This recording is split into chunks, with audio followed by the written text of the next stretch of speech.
If your soil looks fine but your plants keep struggling, you're probably making the same mistake I see everywhere, feeding dead soil and expecting it to respond.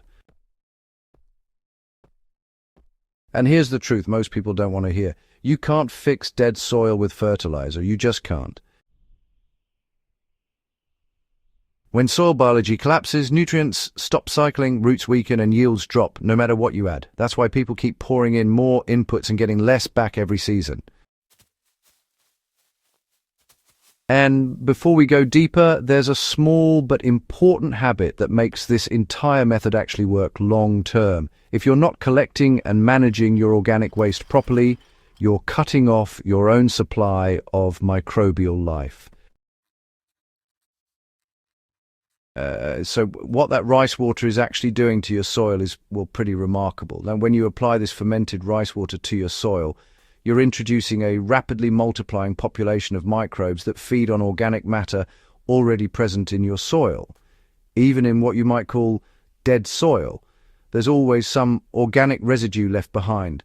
The real issue is there's no active biology to process it. This is where the rice method really shines. It jump-starts microbial activity, and it does so quite fast. Within just a few days, you'll notice changes in moisture retention and soil texture, and within a couple of weeks, the plant response becomes visible. But here's something I learned the hard way. Why applying it wrong can actually make things worse. If you pour this directly onto dry, compacted soil without moisture, the microbes struggle to establish. If your soil is completely devoid of organic material, there's nothing for those microbes to feed on. And if you apply it under intense sun in the middle of the day, you'll kill a large portion of the microbial population before they even get a chance to settle in.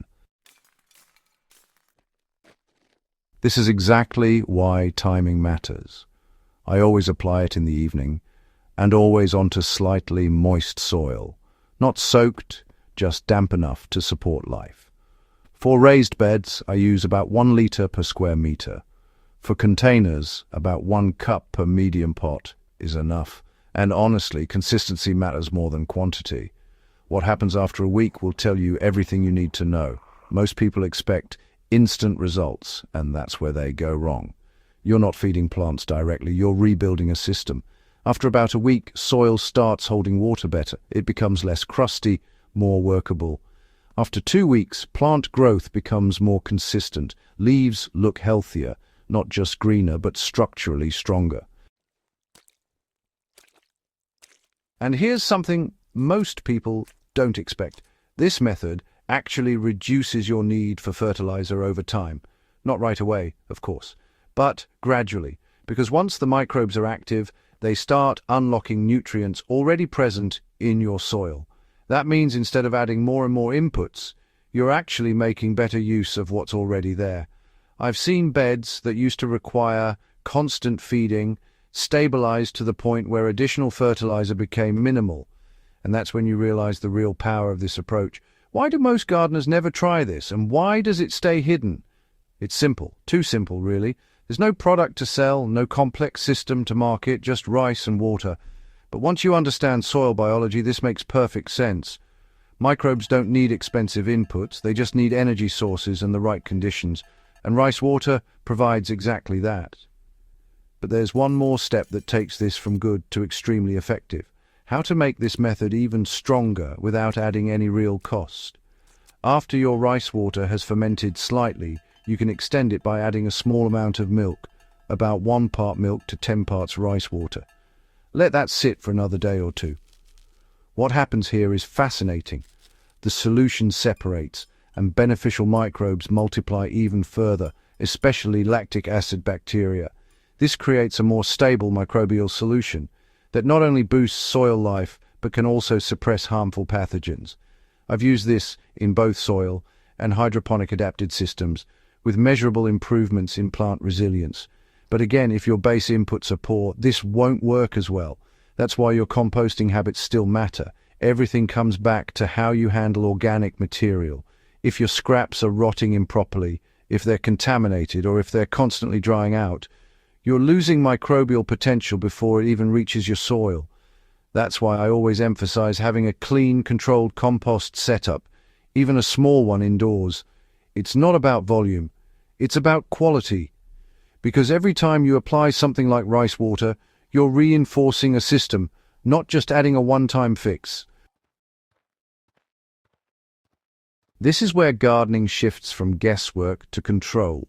Once you start working with soil biology instead of against it, everything becomes more predictable.